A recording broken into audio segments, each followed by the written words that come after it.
ओम सजात्म स्वरूप परम गुरु शुद्ध चैतन्य स्वामी ने नमः।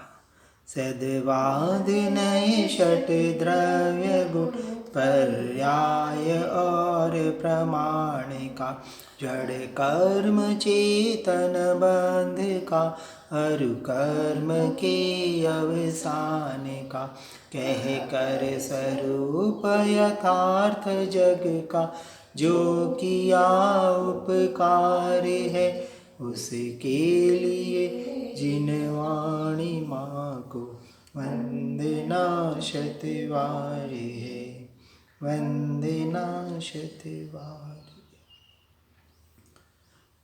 हमने देखा छठे गुणस्थानक में भावलिंगी मुनि जब अपनी आत्मा में स्वरूप में लीन होते हैं तो बाहर के तो सारे विकल्प छूट ही जाते हैं, लेकिन सद्देव सद्गुरु सद्धर्म का आधार भी सहज ही छूट जाता है, छोड़ने की चेष्टा नहीं करते।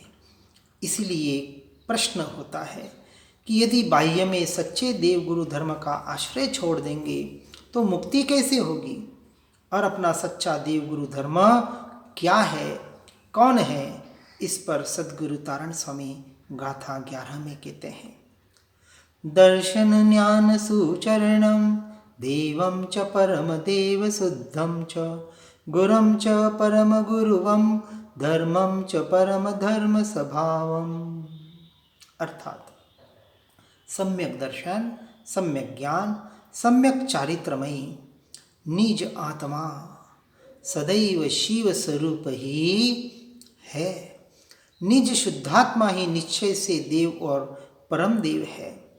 निज शुद्धात्मा यह अंतरात्मा गुरु और परम गुरु है तथा अपना शुद्ध स्वभाव ही धर्म और परम धर्म है।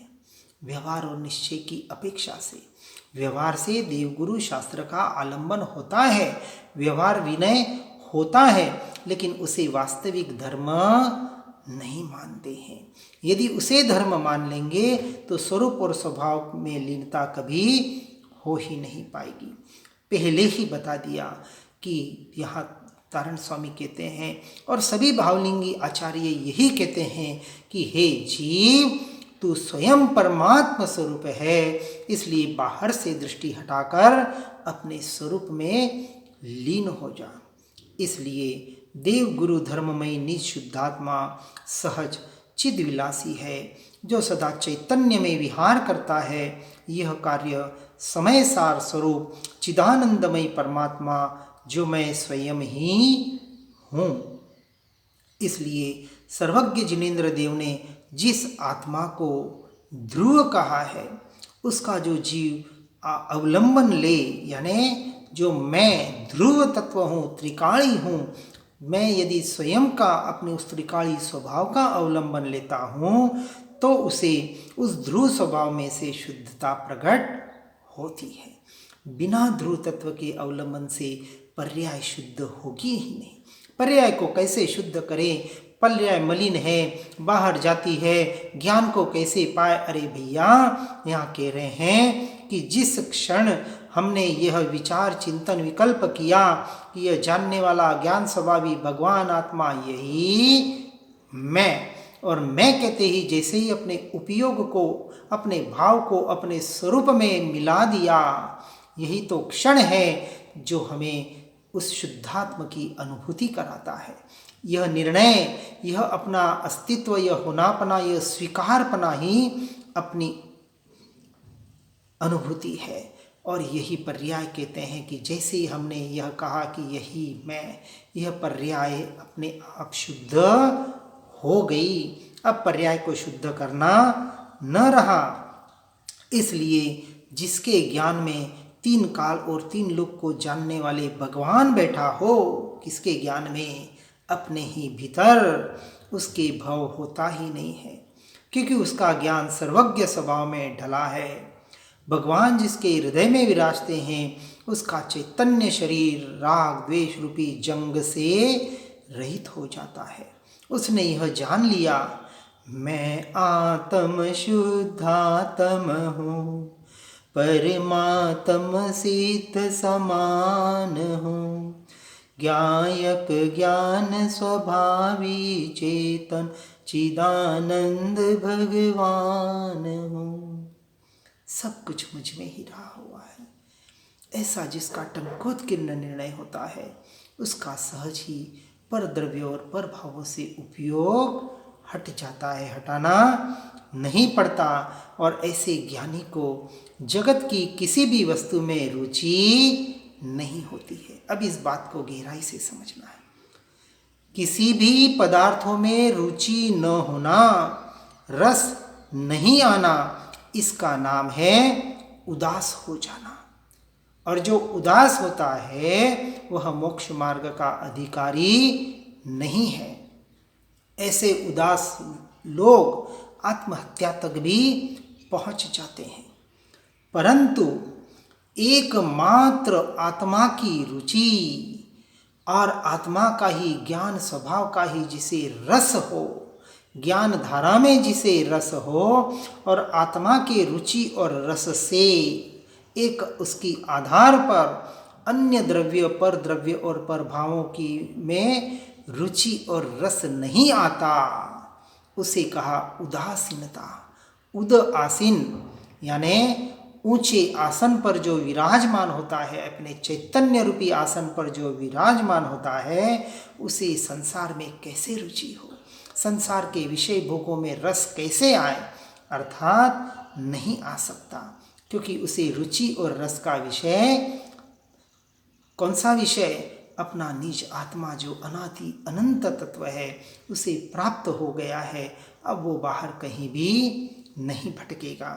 और ऐसे निज स्वभाव के जितने विकल्प और बाह्य ज्ञेय हैं, उन सभी का रस उसका टूट जाता है। जो परम पारिणामिक भाव रूप है, अखंड चैतन्य ज्योति स्वरूप परम ब्रह्म परमात्मा जो मेरा स्वरूप है, ऐसे निज चैतन्य स्वरूप की जिसे महिमा है, उसे सम्यक दृष्टि कहते हैं। और दया दान आदि का राग, व्यवहार रत्नत्रय का शुभ राग और पर परमात्मा व उनके फल की महिमा भी उसे नहीं होती। व्यवहार होता है, परंतु महिमा एकमात्र शुद्ध स्वभाव में अपने शुद्धात्मा में लीन होने की ही आती है। इसलिए कोई पर परमात्मा देव गुरु धर्म बाहर में पर का कुछ नहीं कर सकते। प्रत्येक जीव अपने में परिपूर्ण स्वतंत्र स्वयं परमात्मा है। पर के आश्रय से कभी धर्म होता ही नहीं है।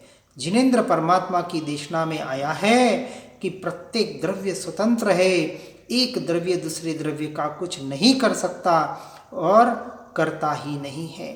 एक द्रव्य दूसरे द्रव्य का और एक द्रव्य की के अनंत गुण, एक गुण दूसरे गुण का, एक गुण की अनंत पर्याय, एक पर्याय दूसरे पर्याय का भी कुछ नहीं कर सकती। इतनी स्वतंत्रता हमारे जिन परमात्मा ने, वितरागी केवली परमात्मा ने बताई हुई है। मात्र इतना ही कि इस प्रकार की निश्चय की बातें सुनकर निश्चयाभासी नहीं होना है। इसलिए व्यवहार का निषेध नहीं किया जाता, परंतु व्यवहार से धर्म भी मोक्ष भी नहीं मानना चाहिए। दोनों बात को यथार्थ रूप से समझकर मोक्ष मार्ग में आगे बढ़ना है। इसलिए आत्मा ज्ञान स्वभावी प्रभु स्वयं परमात्मा है, ऐसा जिसके ज्ञान में आता है वह ज्ञानी जीव जीवन में स्थिर हो जाता है। किसके जीवन में?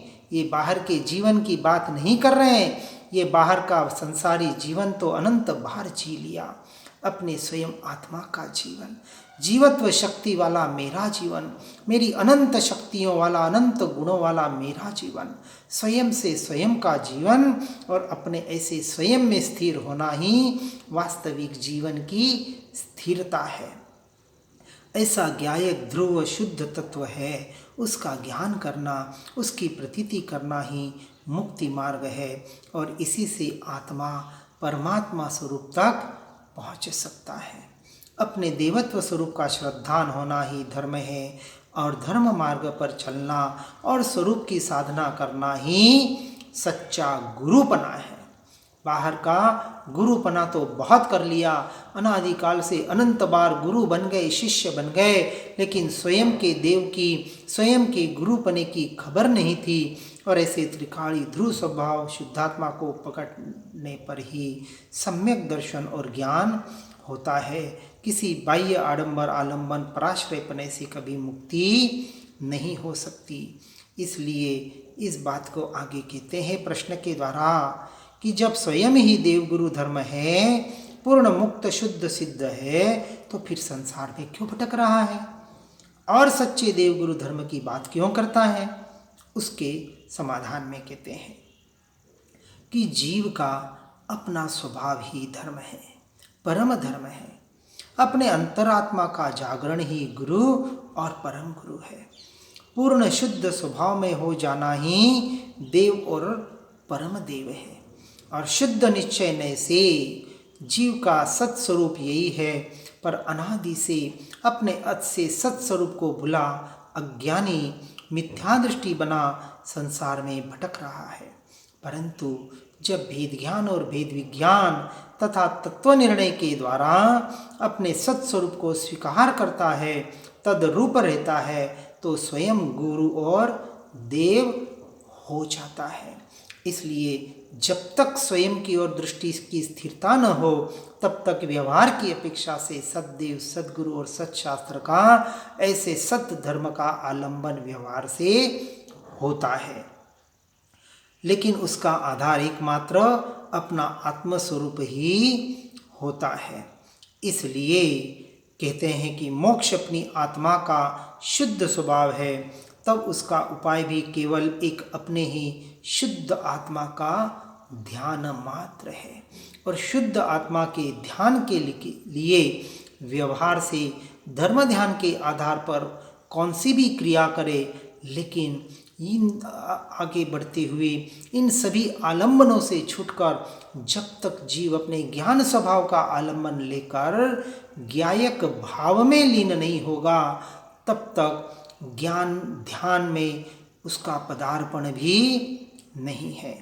इसलिए इंद्रपद, चक्रवर्ती पद, तीर्थंकर पद, यह सब तो कर्मकृत उपाधियां हैं, और मैं आत्मा इन सब से भिन्न निरंजन प्रभु ऐसा देव हूँ।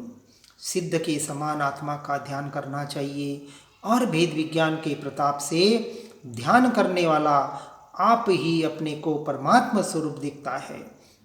ज्ञानी को अपना आत्मा रागादि भाव कर्म, वर्णादि द्रव्य कर्म और शरीरादि नौ कर्म से भिन्न स्पष्ट ही दिखता है।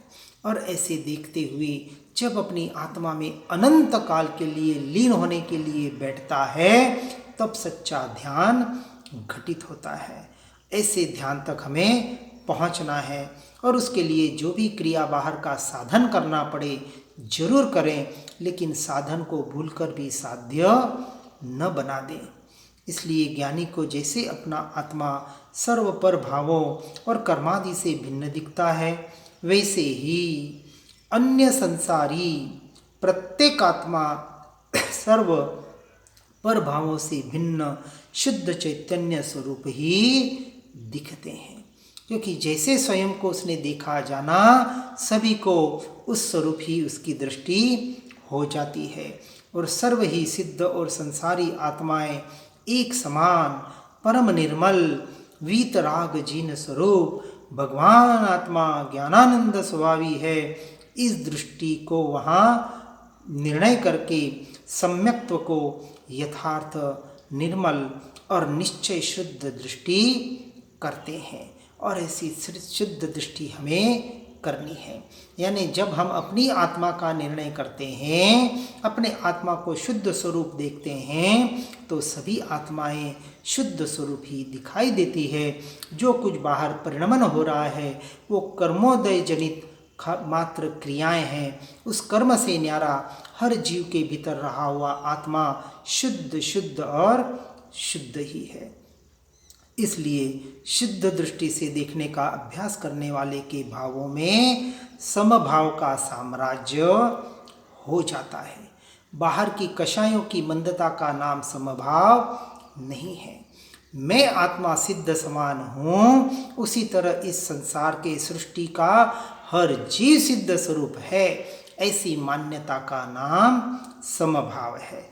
और फिर इन पर द्रव्य से भी हटकर जब जीव अपनी आत्मा में लीन होता है तब वो अपनी समता भाव रूप सामायिक में स्थिर होता है। इस तरह से जीव का परद्रव्य पर भावों की एक रूपता की वजह से, सबको एक समान जानने की वजह से राग द्वेष मोह का विकार जड़ मूल से मिट जाता है। गुणस्थानक की अपेक्षा से समझने का प्रयास करना है। चौथे में दर्शन मोह जाता है, यानी मिथ्यात्व और अज्ञान दशा जाती है। अभी राग द्वेष वहाँ पड़ा है, लेकिन पर द्रव्य और पर भावों में जो एकत्व, ममत्व, कर्तृत्व, भोक्तृत्वपना था वो छूट जाता है, उन्हें अपना मानना छूट जाता है। और पांचवें छठे गुणस्थानक में अपेक्षा से राग द्वेष मंद होते हैं। इसलिए मात्र राग द्वेष या कषायों की मंदता को धर्म नहीं मानना चाहिए। और ऐसा माना जाए तो श्रेणिक महाराजा या भरत चक्रवर्ती शायिक समकीर्ति होते हुए भी अपने सगे भाई से लड़ते हैं, चक्र छोड़ते हैं, 65,000 साल युद्ध करने जाते हैं, तो फिर उनका सम्यक दृष्टि होनापना अस्वीकार हो जाएगा और कहीं न कहीं शास्त्रों का अभाव माना जाएगा। इसलिए जो बातें आ रही है, राग द्वेष की बात पांचवें छठे गुणस्थानक का विषय है, और दर्शन मोह का मिथ्यात्व और अज्ञान दशा जाना यह चौथे गुणस्थानक की मान्यता है। बिना चौथे गुणस्थानक को पार किए हुए, यानी अपना आत्मा का अनुभव किए बगैर आगे के गुणस्थानक में नहीं बढ़ा जाता। और इसलिए जब ऐसा समभाव प्रकट होता है और ऐसे समभाव में एकाग्र होना ही सच्चा ध्यान है, यानी पर द्रव्य पर भावों से हटकर अपने स्वरूप और स्वभाव में लीन होना, यही एकमात्र ध्यान का स्वरूप है। इस बात को यहाँ समझना है। और यही ध्यान की अग्नि यानी स्वरूप रमणता, जिसमें सर्व कर्म बंधन जल जाते हैं और यह आत्मा शीघ्र ही मुक्त शुद्ध सिद्ध स्वयं देव परम देव हो जाता है। प्रत्येक जीव में बहिरात्मा यानी संसारी जीव, अंतरात्मा यानी सद्गुरु और परमात्मा यानी सद्देव, तीनों पर्यायों के होने की शक्ति है। जीव ही बहिरात्मा होता है, वही जीव अंतरात्मा होता है और वही जीव परमात्मा होता है। जब तक बहिरात्मा है तब तक संसारी जीव है, अंतरात्मा होते ही स्वयं स्वयं का गुरु बन जाता है और वही जीव परमात्मा पद को प्राप्त करता है। इसलिए अरहंत सिद्ध में परमात्मपने की शक्ति व्यक्त और प्रकट है, शेष दो शक्तियाँ अप्रकट है। इसी तरह संसारी जीवों में जो बहिरात्मा है उनमें बहिरात्मा की पर्याय तो प्रकट है, परंतु उसी समय अंतरात्मा और परमात्मा की पर्याय शक्ति रूप से अप्रकट है। यद्यपि तीनों ही शक्तियाँ एक साथ ही होती हैं। जो अपने आत्मा को यथार्थ न जाने, न श्रद्धान करे, न अनुभव करे, वह बहिरात्मा है। जो अपने आत्मा को सच्चा जैसा का तैसा श्रद्धान करे, जाने और अनुभव करे, वह अंतरात्मा है। और जो अपने स्वभाव में अनंत काल के लिए लीन रहे, वही परमात्मा है। प्रयोजन यह है कि बहिरात्मपना त्यागने योग्य है, क्योंकि इस दशा में अपने आत्मा के स्वरूप का श्रद्धान, ज्ञान और आचरण नहीं होता है। उपयोग संसार में आसक्त मलिन होता है तथा आत्मज्ञानी होकर अंतरात्मा दशा में परमात्मा का यानी स्वयं की आत्मा का ध्यान करके, अर्थात अपने ही आत्मा में अनंत काल के लिए लीन होते हुए परमात्मा रूप अनुभव करके, कर्मों को संवर और क्षय करके परमात्मा होना ही योग्य है। इसलिए धर्म के साधन में प्रमाद नहीं करना चाहिए। सर्वोत्कृष्ट साधन एकमात्र यानी साधना भी आत्मा की, साधन भी आत्मा और साध्य भी आत्मा यानी मैं ही मैं ही मैं, जहाँ सिर्फ मैं ही मैं रहता है, यह आत्मा अपने स्वरूप और स्वभाव में अनंत काल के लिए लीन होने का प्रयास और पुरुषार्थ करता है, आता है। ऐसा सहज सरल स्वभाव, ऐसे सहज मार्ग पर हर जीव आगे बढ़कर चलते रहे और मोक्ष मार्ग को प्राप्त करे। इसी भावना के साथ ओम नमः सिद्धम। जिन वाणी के ज्ञान से हो सम्यक श्रद्धा, हो चारित्र महान और पाऊं पद निर्वाण। निज निधि निज में बताई, यह अनंत उपकार है उसके लिए जिन वाणी माँ को वंदना शतवार है, वंदना शतवार।